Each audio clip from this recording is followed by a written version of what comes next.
Oke, ini adalah sebuah video series yang akan membahas tentang dampak dari masturbasi. Saya akan membuat beberapa dampak-dampak dari keseringan bermasturbasi dalam beberapa video series ke depan. Tapi sebelumnya saya mau disclaimer bahwa saya bukan seorang ahli medis, saya cuma sering baca banyak buku sehingga apa yang saya sampaikan di sini bukanlah sebuah anjuran atau bukanlah sebuah acuan medis ya. Kalau kamu punya masalah dengan sesuatu yang berhubungan dengan kesehatan seksualmu, ya sebaiknya kamu datang ke dokter, datang ke orang yang memiliki sertifikasi atau memiliki background ilmu medis yang lebih proper. Oke, jadi di video kali ini saya akan membahas tentang ini, sebuah fenomena, sebuah sindrom atau kebiasaan masturbasi yang tidak sehat yang bernama dead grip syndrome. Nah, apa sih yang disebut sebagai dead grip syndrome ini? Jadi dead grip syndrome ini adalah ketika seseorang itu memiliki sebuah kebiasaan yang tidak sehat dengan masturbasi dengan cara menggenggam penisnya dengan sangat kuat, dengan sangat sangat erat gitu ya. Dan ini terjadi karena banyak hal ya, karena penggunaan pornografi, konsumsi pornografi itu jelas salah satunya, saya akan jelaskan nanti. Dan sebenarnya saya akan memberikan apa akibatnya kalau punya orang tuh punya kebiasaan melakukan masturbasi dengan memegang penisnya itu dengan sangat erat, kayak kayak kuat banget gitu ya. Karena ini memang terjadi ya, memang banyak orang yang mengalami mengalami kebiasaan ini. Akibatnya adalah jadi tuh penis tuh kayak kayak kebas, kayak desentisasi kalau nggak salah namanya. Intinya pokoknya penis itu tidak akan bisa mendapatkan kepuasan rangsangan seksual dari kebiasaan yang normal yang pada umumnya. Jadi dia harus kayak gitu. Dampaknya pada dampaknya pada pada aktivitas hubungan seksual dengan wanita, katakanlah orang itu kemudian menikah atau punya pasangan itulah, katakan seperti itu ya. Dan dia memiliki kebiasaan bermasturbasi dengan pegangan yang erat tadi selama bertahun-tahun. Akibatnya apa kalau misalnya orang itu melakukan hubungan seksual dengan istrinya? Ya, tentu saja. Karena dia sudah terbiasa mendapatkan kepuasan seksual dengan cara yang ekstrim seperti itu, jadinya dia itu ketika berhubungan seksual dengan istrinya, dia nggak pernah mendapatkan kepuasan. Jadinya memang akan tahan lama bisa berjam-jam, tapi jadinya tidak tidak tidak bisa mendapatkan orgasme, tidak bisa mendapatkan ejakulasi. Ini sering terjadi, ini banyak banget terjadi dan belum banyak orang yang membahas tentang dead grip syndrome ini di Indonesia, tapi kalau di luar udah banyak ya.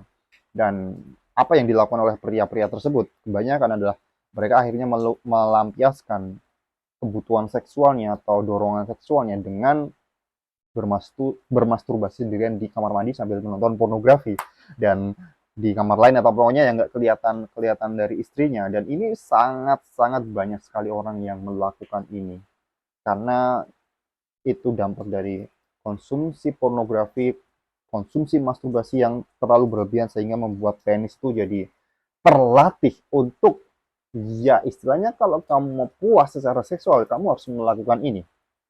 Ini yang harus diwaspadai ya, karena kita nggak tahu ya level kita itu, level dalam kita bermasturbasi itu seperti apa. Mungkin kamu sekarang ini menganggap itu ada sebuah hal yang wajar ya, ketika kamu bermasturbasi kamu menganggap erat, tapi itu akan terjadi, akan terbukti ketika kamu berhubungan seksual dengan wanita. Apakah kamu akan merasakan kenikmatan yang sama? Apakah kamu akan merasakan kenikmatan yang jauh lebih enak? Atau justru kamu tidak merasakan kenikmatan sama sekali? Nah, itu adalah sebuah problem besar bagi dirimu gitu ya. Dan tadi saya menyinggung pornografi. Apa sih pengaruh pornografi yang menyebabkan orang itu jadi punya kebiasaan yang cukup ekstrim dan kebiasaan masturbasi yang tidak sehat tadi? Ya, kita tahu bahwa pornografi itu genrenya banyak ya, macam-macam ya. Genrenya tuh banyak banget. Mulai dari hardcore pornografi, kemudian ada yang pemerkosaan juga, dan hal-hal tayangan yang seperti itu, tayangan-tayangan ekstrim seperti itu akan berperilaku, akan memberikan dampak pada psikologis dari orang yang menonton sehingga orang itu akan melakukan hal yang sama dengan bermasturbasi dengan yang sangat ekstrim. Katakanlah yang dia tonton adalah tayangan pornografi yang pemerkosaan, yang kekerasan seperti itu akan berdampak pada bagaimana dia bermasturbasi. Dan kenapa orang bisa nonton video pornografi yang bentuknya pemerkosaan, yang hardcore? Ya karena awalnya dia itu nonton pornografi yang biasa. Awalnya dia mungkin nonton 3GP doang, tapi lama-lama nonton 3GP, nonton video-video seperti itu tidak mempan, tidak membuat dirinya itu bahagia, tidak membuat dirinya itu merasakan sensasi seksual yang sama, sehingga dosisnya ditambah, dosisnya ditambah, dosisnya ditambah. Ya ini kayak sebenarnya kalau banyak orang yang mengatakan pornografi itu kayak narkoba yang baru, saya sangat setuju karena dampaknya itu hampir mirip. Ketika orang itu punya punya punya kebiasaan mengkonsumsi narkoba, dia akan selalu menambah dosisnya. Sama halnya dengan pornografi. Orang yang nonton pornografi terlalu sering itu akan menambah dosisnya, menambah genrenya itu semakin ekstrim, bayangin aja, dan itu akan berdampak pada kebiasaan masturbasi orang tersebut. Dan seperti yang saya bilang tadi, death grip syndrome, gangguan dalam dalam bermasturbasi yang tidak sehat yang mengakibatkan penis jadi desentisasi dan menyebabkan penis itu jadi kebas, jadi tidak bisa merasakan kenikmatan seksual dengan vagina wanita. Ya akhirnya itu memberikan sebuah gangguan psikologis bagi orang tersebut. Jadi itu ya penyebabnya kenapa masturbasi itu yang berlebihan itu akan membuat diri kita memiliki kebiasaan dead grip syndrome tadi. Dan itu mungkin juga dampak dari pornografi. Bukan mungkin sih, udah pasti itu juga karena dampak konsumsi pornografi yang berlebihan. Jadi itu bahayanya ya. Mungkin itu saja yang bisa saya sampaikan di video kali ini. Silahkan komen kalau misalnya kamu mau membahas tentang dampak masturbasi terhadap kesehatan seksual yang lainnya. Disclaimer, di sini saya bukanlah seorang ahli medis, bukan seorang dokter. Saya hanya menyampaikan apa yang saya baca.